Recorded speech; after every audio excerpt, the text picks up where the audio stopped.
miujiza. Kipimo cha kanisa la Kristo la kweli ni msingi wa imani ya hilo kanisa. Haleluya. Haleluya.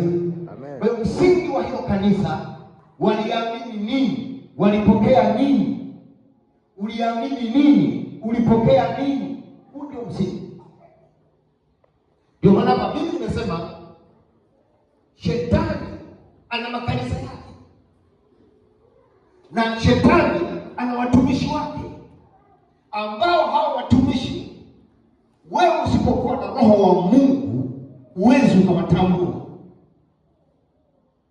Haleluya. Maana Kristo wanaopima kwa macho watapima kutokana na yale yanayotendeka. Biblia imesema shetani ili amtwae mtu katika zama za mwisho tulizonazo, anatumia ujanja. Ujanja gani? Anatumia ujanja wa kuingia katika mafundisho ya imani, alafu anabatiza yale mafundisho ya Mungu. Nilikueleza wiki iliyopita jinsi dini ilivyopatikana ya mashariki. Kwa Ukristo nao, maandiko yanasema shetani hujigeuza wewe mfano wa malaika wa nini? Vivyo hivyo na watumishi wake.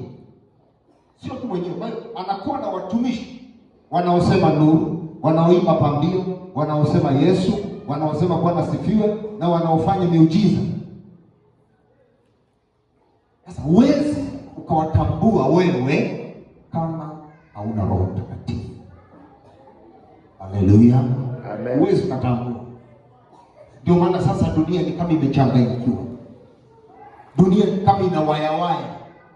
Wakristo ni kama wanashindwa waelewe kitu gani, wafanye nini, wapi pako sahihi, wapi ambapo sio sahihi. Kwa hiyo ni kama mmechanganyikiwa, lakini uhitaji kuchanganya, na msingi wake uwe neno la Mungu. Tunapozungumza juu ya Roho Mtakatifu ni kwamba sisi tumezaliwa kwa Roho. Unapoamini lazima ujue hivi, mimi ni zao la Roho. Unazaliwaje kwa Roho? Kwa kuamini maneno ya hiyo Roho. Sasa Roho Mtakatifu ni nani? Sehemu ya pili. Tuliangalia sehemu ya kwanza. Kwa tunapoendelea na somo hili ufuate ule mtiririko. Nikwambia Roho Mtakatifu sio namba 3. Roho Mtakatifu sio nafsi ya 3 katika uungu. Roho Mtakatifu ni Mungu.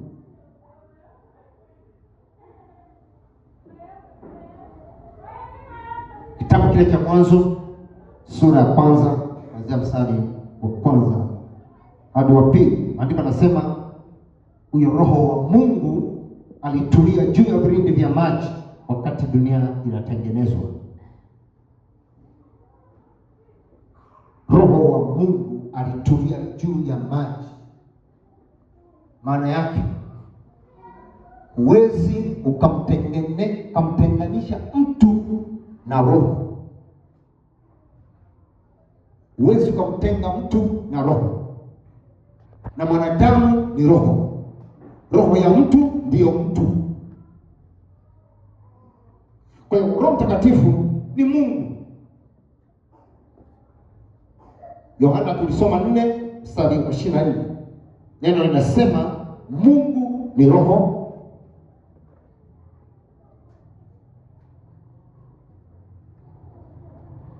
na Mungu sio watatu.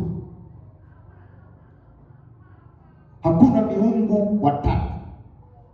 Walipatikanaje hao miungu watatu?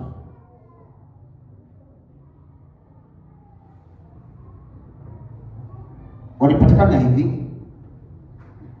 Unaona, huwa si tunaomba kwa jina la Baba na Mwana na Roho nani? Yesu alisema kwenye kitabu kile cha Mathayo 28:19, "Nendeni ulimwenguni mote, kawafanye mataifa kwa wanafunzi, mkiwabatiza kwa jina la nani? La Baba na Mwana na Roho Mtakatifu. Jumapili iliyopita nilikueleza Uislamu ulivyoanza. Leo nataka nikueleze Ukristo au Ukatoliki ulivyoanza na kwa nini wanatumia miungu watatu walipatikanaje. Katika Ukristo ulioharibu wokovu ni pamoja na Warumi, maana Warumi ndio waliomuua Yesu.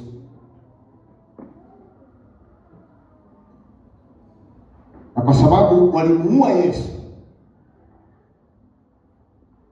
hawawezi kufundisha ukweli kwa mujibu wa historia. Na kwa nini Konstantini alitangaza nchi yake kuwa ya Kristo mwaka wa 300? Alipotangaza kuwa ya Kristo kwa wale, kwa sababu ilikuwa ni nchi inayoabudu miungu, wale watu waliokuwa wanaabudu miungu, makuhani wa miungu wale, wakageuka kuwa ndio tunaona leo mapapa. Haleluya. Kwa hiyo walikuwa na miungu ambayo walikuwa wanaiabudu. Mungu wa kwanza ambaye ni mume aliitwa kama baba alikuwa anaitwa Osiris. Huyo Osiris alichukuliwa na Warumi kutoka Misri, alikuwa ni sehemu ya miungu ya Misri. Alikuwa Mungu mke alikuwa anaitwa Isis. Alafu wakawa na mtoto anaitwa Hero. Tayari umepatikana utatu ngapi? Kwa hiyo wao wanaposema Baba, Mwana na Mtakatifu na masanamu yao, kwa sababu asili ya Warumi ni kuabudu masanamu. Kwa yale masanamu sio picha ya Yesu. Kwa sababu Mungu anasema usifanye kitu chochote cha kuchonga ukakifananisha na kitu cha mbinguni. Kwa sababu hakuna mtu aliyemwona Mungu anayeweza akaitengeneza sura yake na picha yake. Hayupo. Haleluya. Kwa hiyo wanaposema kwa jina la Baba na Mwana na Roho Mtakatifu, wanataja Osiris, Isis pamoja na Hero. Ndio maana sayari walikuwa wanaabudu jua. Hiyo jua, Jupiter, sayari ya Jupiter wakaiita Petro. Kwa hiyo Warumi walikuwa ni watu wanaoabudu miungu. Kwa hiyo hata Ukristo ulipoingia katika nchi ya Rumi, hakuna kilichobadilika. Waliamua tu wabadilishe zile ibada za masanamu ziwe ibada za Kikristo. Haleluya. Haleluya. Ndio maana ya hili neno kwamba hata watumishi, Shetani anatengeneza watumishi. Kwa hiyo uwezo ukawajua wewe, unahitaji Roho Mtakatifu. Amen. Amen. Amen. Kwa hiyo sasa hivi Shetani ametengeneza tena watumishi, kundi jingine lenye mfumo wa Kipentekoste. Ninaimba pambio, ninasema Bwana asifiwe, ninasema haleluya, na miujiza inatokea na maajabu yanatokea. Ukitaka kujua kwamba hili sio kundi la Kristo, unalipima kwa mambo mawili. Moja, msingi. Je, ni Yesu? Anasema Yesu, inasomwa Agano Jipya, maana sisi ni uzao wa Yesu Kristo ambao ni Agano Jipya. Hicho ndio kitu cha kwanza kupima kila imani. Usipime kanisa kwa miujiza, usipime kanisa kwa wingi, usipime kanisa kwa jengo zuri, alafu kajiambia hapa kuna Mungu. Hapana. Haleluya. Amen. Haleluya. Amen. Usipime vitu hivyo. Pima msingi. Je, doctrine ya hilo kanisa imejengwa katika Yesu? Katika Korinto wa kwanza sura 15 mstari wa 3 inasema injili ile wahubiri kwamba Yesu alifanyaje? Alikufa, akazikwa, akafufuka. Hiyo ndio injili ya Kristo. Na injili ya kweli inamsema Yesu, kumuinua Yesu, sio mtu. Wewe ukikuta mtumishi wa Mungu anataka yeye ndiye awe wa kwanza, roho zidanganyazo na mafundisho ya shetani. Pigie Bwana Yesu makofi. Ndio maana Roho Mtakatifu anakuambia kanisa kwamba siku za mwisho kutakuwa na roho zidanganyazo na mafundisho ya mashetani. Yapo.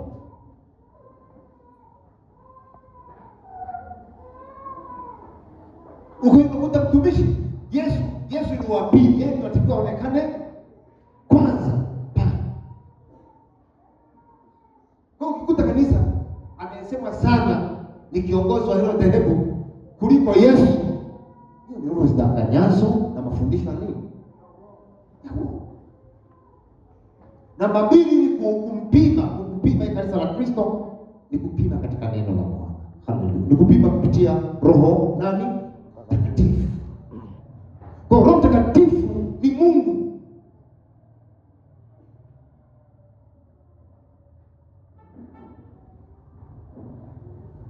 Neno Mungu ni kitu chochote chenye uwezo katika ulimwengu wa roho kuliko mwanadamu.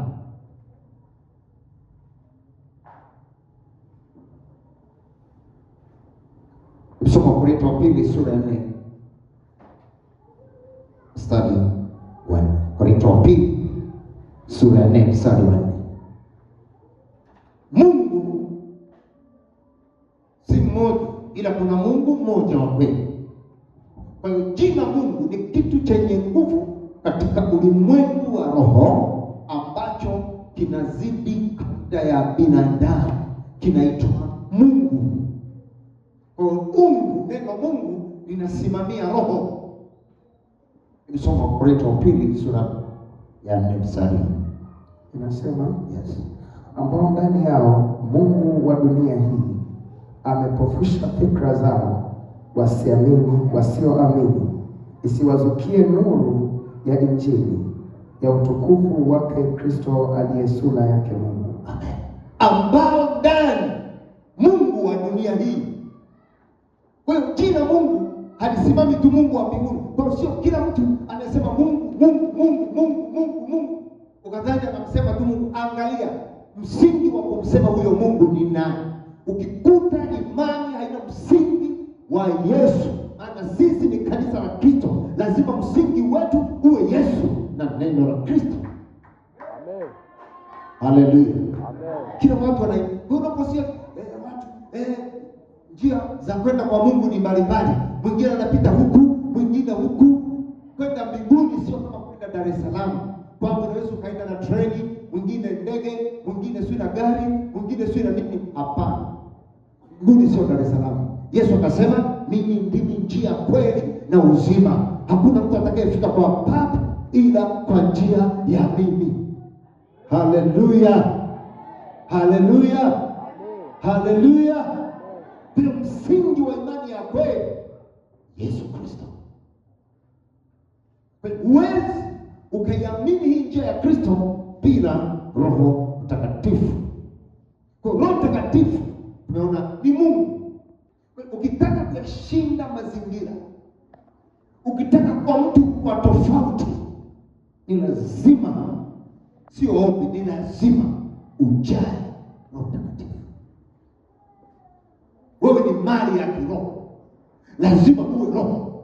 Hutakiwi kuishi katika mwili. Ukiendelea kuishi katika mwili, hutaweza kuyajua mambo ya kiroho na hutaweza kuushinda ulimwengu huu. Ulimwengu huu unatawaliwa na kanuni za kiroho. Ulimwengu huu unaongozwa kiroho, hauongozwi na mwili. Mwili unatekeleza. Mwili ni matokeo yaliyoanza katika ulimwengu wa roho. Kwa hiyo ili ushinde kila kitu, lazima ubadilishwe, ujae nguvu za kiroho na utembee kiroho. Kwa kanisa, wewe ni mali ya kiroho. Kwa lazima tu tamani kujaa uweza na nguvu za Roho Mtakatifu. Amen. Ukiishi hivi unavyoona kawaida, utakuwa mwanadini mzuri ambaye hutaona hata matokeo ya Mungu, hutayaona. Kwa sababu kila muujiza ni lazima unatengenezwa na Roho Mtakatifu anayekuwa ndani yako. Amen. Usitegemee Roho Mtakatifu anayetoka nje. anayetoka nje ya mtu. Roho Mtakatifu akiwa ndani yako, akiwa amekuwa mkubwa, umemkuza katika ufahamu, umejielewa, atasababisha mambo makubwa, maana yeye ndiye aliyeumba vitu vyote. Ndio maana Biblia inasema hapo mwanzo kulikuwa neno, na neno lilikuwa kwa Mungu, huyo neno alikuwa Mungu, na vyote vilifanyika kwa yeye. Vilifanyikaje? Mwanzo sura ya 1 mstari wa 2, hapo mwanzo Mungu alipoziumba mbingu na nchi, nayo nchi ilikuwa ukiwa mtupu, Roho wa Bwana alitulia juu ya vilindi vya maji. Kwa hiyo akisema kitu fulani kinatendeka. Kwa hiyo vitu vyote, uharibifu wote uliokuwa juu ya uso wa nchi ulirekebishwa na Roho Mtakatifu. Amen. Pigie makofi Roho Mtakatifu. Pigie makofi Roho Mtakatifu. Pigie makofi Roho Mtakatifu. Wewe fikiria, Biblia inasema kwamba dunia ilikuwa ukiwa tena mtupu, giza, hapakuwa na kitu. Halafu ilikuwa ni maji. Alipokuwa akisema haya maji sasa yajitenge, yatoke, yaani mbingu ilikuwa ni maji kutokea hapa tuliposimama hapa kabla hujazaliwa. Ilikuwa ni maji mpaka huko juu. Na hapo yeye akakaa huko juu. Kwa Mungu aliposema maji yashuke, yakashuka, ili lipatikane anga na nchi kavu. Akapita siku ya kwanza. Siku ya pili maji yajitenge, ipatikane nchi kavu, yakajitenga. Yaliyojitenga tukapata ziwa, tukapata bahari, tukapata mito. Nchi kavu iliyobaki ndio tukapata nchi. Halafu kule juu ndio linaitwa anga. Ni kazi ya Roho Mtakatifu. Akasema hapana, paipo nuru ikatokea, tukapata jua na tukapata mwezi. Ni Roho Mtakatifu. Roho Mtakatifu alitengeneza dunia ambayo ilikuwa haina mpangilio. Unapoona kwamba mimi nachanganyikiwa na shindwa cha kufanya, sijui nifanye nini, Roho Mtakatifu anaweza kuyapangilia maisha yako, hata kama yameparaganyika, hata kama haujui ufanye nini, hata kama umekwama. Wewe depend on the Holy Spirit. Roho Mtakatifu ni Mungu. Kwa hiyo wiki nakwambia hakuna miungu watatu. Ni yule yule, alikuwa akibadilika katika majina. Amen. Amen. Amen.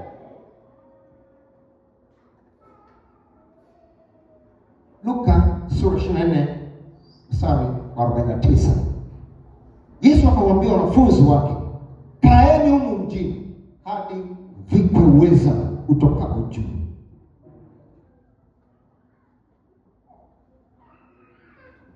Soma Luka hiyo 24:49 na Matendo ya Mitume sura ya 1 mstari wa 9. Nanyi mtapokea nguvu akisha kuajilia juu yenu. Yesu akawazuia wanafunzi wake wasitoke kuhubiri, wasitoke kufanya chochote. Mwanzoni akiwepo yeye Yesu, ndiye aliyeponya wagonjwa, ndiye aliyefufua wafu, ndiye aliyefanya miujiza, ndiye aliyetembea juu ya maji.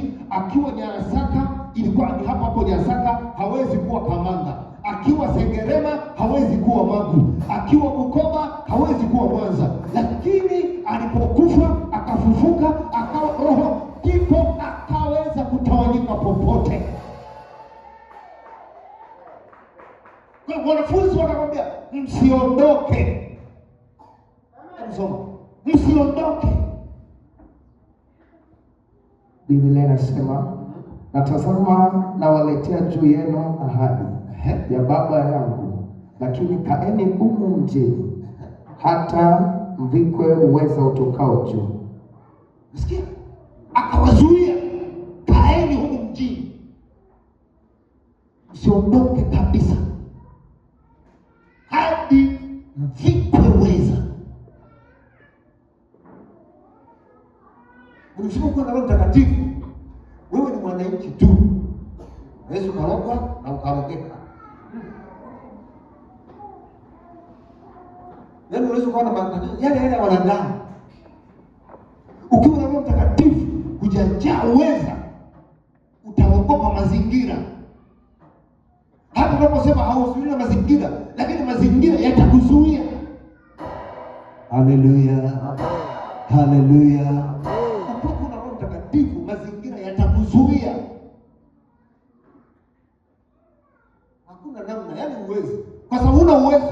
kuyashinda.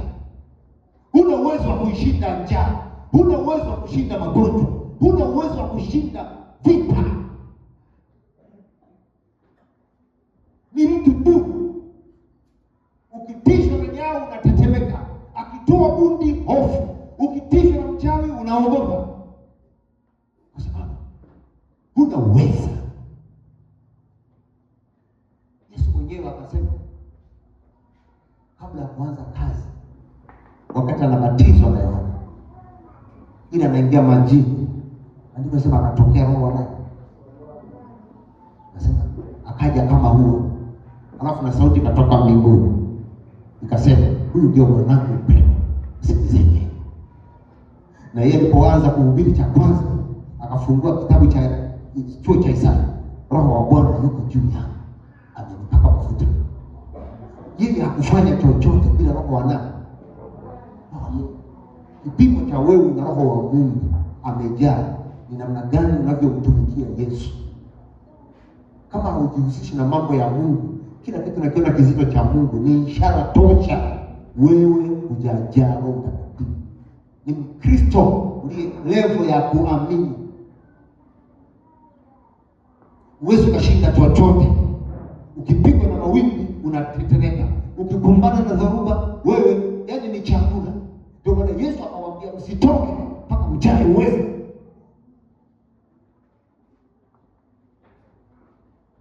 Ndio watu wanaotangatanga wasipokuwa na utulivu ni ishara ya kwamba hawana uwezo. Wanategemea uwezo unaotoka nje. Hautaki uwezo wa Mungu utoke nje, unatakiwa uwezo wa Mungu utoke ndani yako. Haleluya. Amen. Haleluya. Alipojaa Roho Mtakatifu akapata ule uwezo. Angalia ndio tokea ile Matendo ya Mitume sura ya 2.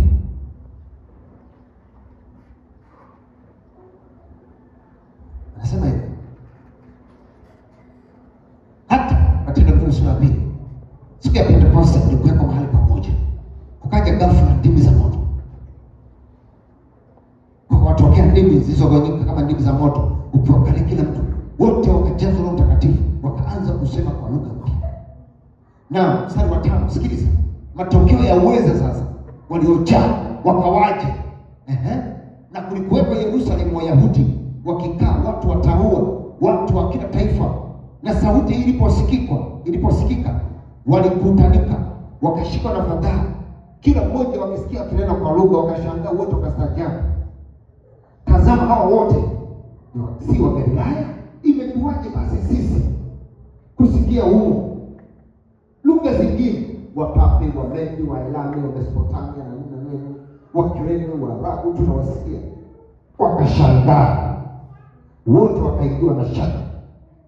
Lakini Petro akasimama pamoja na wale 11, kwa sauti akasema, enyi Wayahudi na Yerusalemu, jueni jambo hili, mkasikia maneno vivyo hivyo ilivyoandikwa ya kwamba mlivyodhani ya kwamba watu hao wamelewa. Hapana, ni saa 3 mchana. Lakini ile iliyonenwa kwa kinywa cha nabii Yoeli, itakuwa siku za mwisho, asema Mungu, nitamwaga watu wa roho yangu juu ya watu wote. Binti zenu watatabiri, vijana wenu wataona maono, wazee wenu wataota ndoto. Na siku zile nitawamwagia watumishi wangu wanaume na wanawake roho yangu, nao watatabiri, nami nitatoa ajabu na ishara juu ya nchi. Enyi waume, sikizeni Yesu wa Nazareti, mtu aliyedhihirishwa kwenu na Mungu kwa miujiza na ajabu na ishara ambazo Mungu alizifanya kwa mkono wake kati yenu, na ninyi wenyewe mnavyojua. Mtu huyu alipotolewa kwa shauri la Mungu na kadhalika. Kina Petro walikuwa wanaogopa, wanataka kufa, wanaogopa kuuawa. Lakini siku ile ya Pentekoste Roho wa Mungu ameshuka, pakatokea mabadiliko. Kwa nini? Wamepokea uweza. Wamepokea kitu cha tofauti. Ukipokea uweza unakuwa mtu wa tofauti. Wakaanza kunena kwa lugha, wakaanza kufanya mambo makubwa,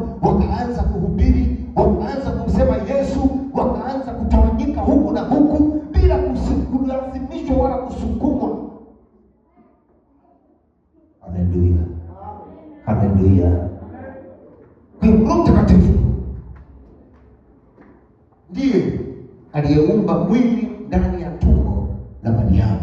Ni Luka 1:26 hadi 35.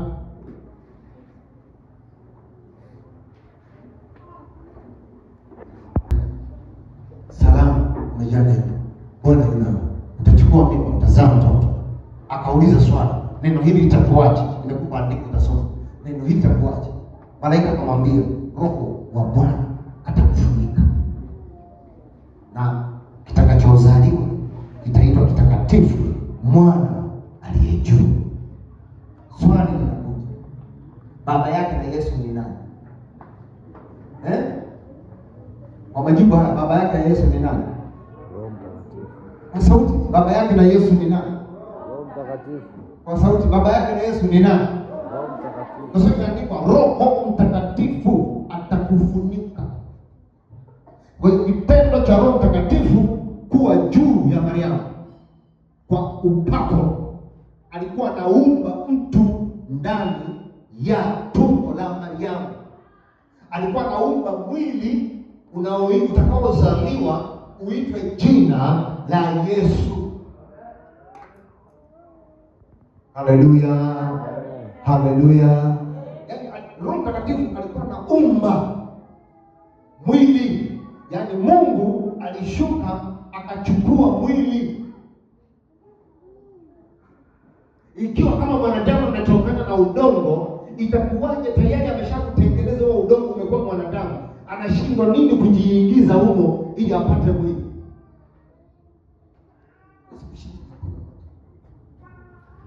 Pigie makofi Roho Mtakatifu.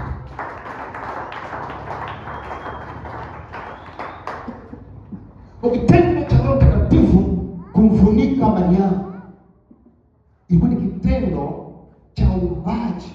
Unaumbwa mwili ili huyo Mungu aje akae. Ndio maana Yesu alipokuwa anasema Baba, alikuwa anamaanisha Roho Mtakatifu.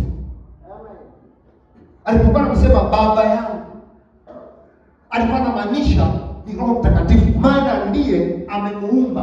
Kumbuka Yesu ni mwili, ule mwili ndio ukaitwa nani? Yesu. Ule mwili ndio ulitoa damu, ni mwili uliotengenezwa na Mungu ambaye ni Roho Mtakatifu. Ule mwili ukafa msalabani. Kwa hiyo damu iliyotoka kwenye mwili huo wa Yesu ndio ikawa ondoleo la dhambi ya dunia yote, na kwamba watu wote wahubiriwe kupitia huyo Yesu.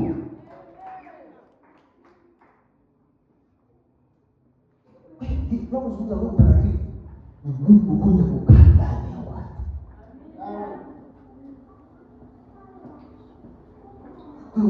Hakuna miungu watatu, Mungu ni mmoja ambaye ni Roho.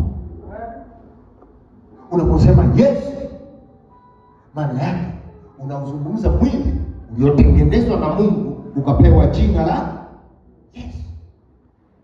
Kwa Yesu aliposema Baba yangu, alikuwa anamaanisha aliyetengeneza tumbo. Wewe baba unaitwa baba kwa sababu umezaa mtoto. Una baba yako kwa sababu ndiye aliyekuzaa. Haleluya. Amen. Haleluya. Haleluya. Pigie Bwana Yesu makofi mazuri.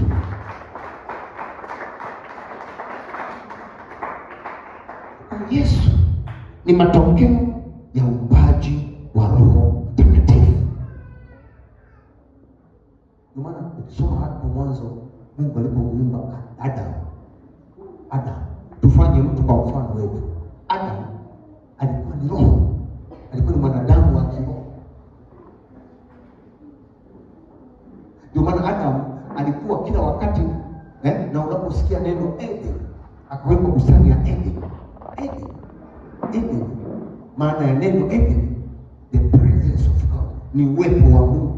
Kwa Adam wa kwanza alikuwa ni roho, yani ameumbwa katika roho, na alikuwa na uwezo. Alipoharibu ile hali ya mwili wa kiroho aliyokuwa nao, ukabaki ule mwili wa damu na nyama, ndipo akafa.